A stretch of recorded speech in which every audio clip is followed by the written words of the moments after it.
to be able to set up the water stations, and he takes us into the desert, into remote regions, shows us where the water stations are, but also tells us about his own experiences and the experiences of other people. We had 6 trucks running several times a week each, had hundreds of local volunteers trained. Our primary purpose was to ameliorate the conditions that exist out here. Our secondary was to, by doing that, to have a seat at the table and to have a legitimate voice in the public discourse. We have long, rich history of encountering migrants. We would do orientation. Do you know where you are? Do you know where you're going? Do you have enough water? Do you need any medical?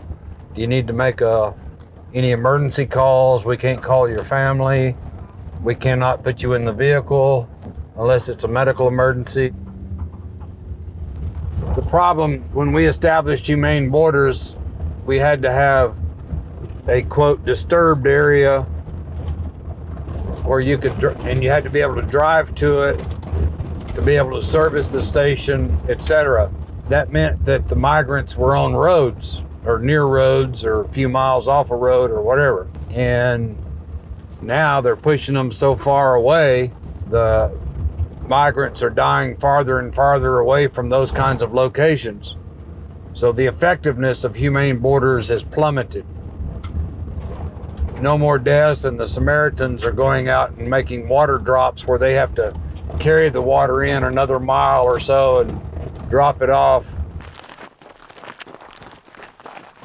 We brought about 40 people out here and had a memorial service for these 3 people because we figured nobody'd ever know who the hell they were or where they're from or anything. They were all Guatemalan nationals. One woman took a .223 round across her rib cage, sternum rib cage, just a perfect slash, just Heidelberg scar style. She bent over and nearly bled out on the lap of the guy that actually was the coyote. 43 days later, that was February 8th, 2008, I think. She had a sweatshirt that was cut down below the wound, and the wound had not been taken care of completely properly. I know that because I used to be a surgical intensive care nurse. When they released him, 43 days later, he was wearing the blood-soaked jeans that she had bled out on him. Huh. That's an agency that's out of control.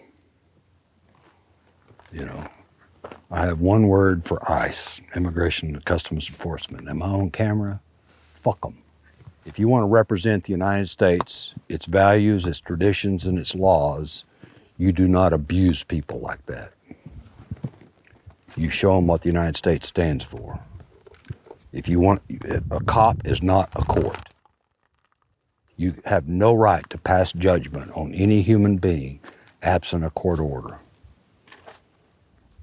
Period.